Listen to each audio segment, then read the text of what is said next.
First thing I think of is an outstanding offensive lineman. I mean, Dwight was a very, very good player, a very consistent player for us. And you're looking for consistency in a good offensive lineman, and that's what he was. He was consistent. He got after it. He was a leader, a blue-collar guy, a hard-working guy that just loves being around the other players, and they looked up to him for his work ethic and the way he carried himself. No substitute for hard work, and that's what he was. He was a hard-working player and took pride in his work. He's physical. Even if he gets knocked down, he gets up and finds another block. And he was that blue-collar guy. One of the things you look for in an offensive lineman is durability, and he had, I think, 41 starts for us. He was always there in practice to prepare, and certainly always ready to perform at a high level in the games. Well, I remember him as a guy that when he said something, players listened. I mean, he wasn't one that was a rah-rah, jump up and down type of guy. But if he got on you or he encouraged you, you listened to that and you took heart to what he said. He was a leader amongst a group of linemen and on a team. I think his coaches are the ones that really appreciate the offensive lineman, maybe more than the fans do, you know, insofar as consistency of effort and his consistency of performance. I mean, he was a two-time All-American. That says a lot insofar as he got that recognition, not just from us, from other people too. And, you know, he played on some good teams. He played on championship teams, and he was an integral part of our success back then. You know, anytime we played our rivals, James Madison, Richmond, you know, especially in state here, those were the games where he got after it. He was a leader. I mean, obviously he was an outstanding run blocker, but he really improved his pass protection and just his overall presence as a player. So, you know, he's everything we wanted. Dwight, I'd like to congratulate you on being a new member of the William & Mary Athletic Hall of Fame. Yes, Dwight, congratulations. Well deserved. Go Tribe.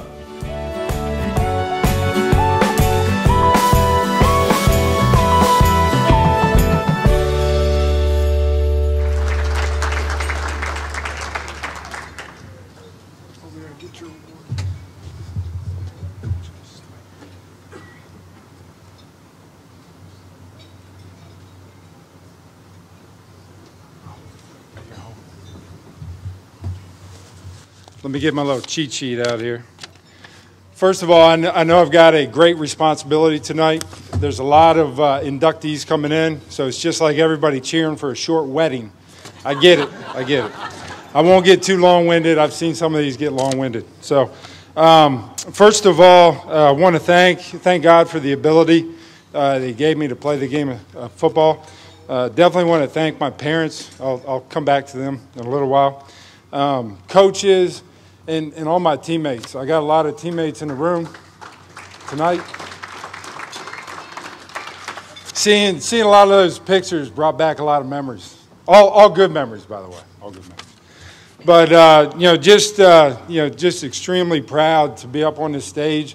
And I also get the fact that usually you got to have something to do with the football. And so I do want to state for the record, I am in the record books with one reception against Villanova senior year. So I did have a 10-yard, where's Coach Laycock at? I think he was jumping up and down on the sideline trying to get me just to fall down with the ball. But, you know, I did make it 10 yards before I did get tackled and get down to the ground. But next I want to move on to my parents, Miles and Carol Beard, over at our table.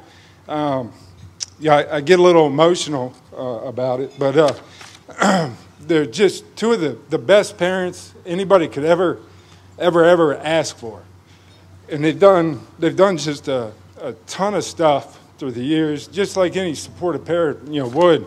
But they loyally followed my brother and I for 10 years of college football, if you can imagine that, and they single-handedly started the tailgating tradition at my younger brother's school, Shepherd University, up in West Virginia. So they're just dedicated. Back in high school, I still don't know that my mother knows the rules of football, And my brother, my younger brother's a collegiate football coach. So I think one day she's going to get all the rules, but she just shows up and cheers, and that's all we ever wanted from you, Mom. So thank you. Thank you. Moving on, what does William and Mary mean to me? It was kind of a funny thing. I've got some my athletic director and another coach from my hometown here tonight, and every year we would come down in 8th grade and take a trip. And it was a big thing, 8th grade, overnight trip, no parents, just teachers. And, in southern Pennsylvania, that trip was down to Colonial Williamsburg because somehow we could work that into the curriculum. You got the history of Williamsburg here. But came down and never did I imagine, I remembered, oh, yeah, there's a college down at the other end. And never did I imagine that I'd ever go to school there, much less, be offered a scholarship by such a, great institution. And, come in, just, work hard and really get to where I'm at. But, just the teammate piece. I mean, I remember meeting Kumi on my recruiting trip. He got in late, so I didn't meet him until the next morning. And I remember waking up. And here, and for those of you that know Kumlan, the guy's like a world's strongest man contender. So I woke up the next morning, and I see this guy sitting in my room with his shirt off.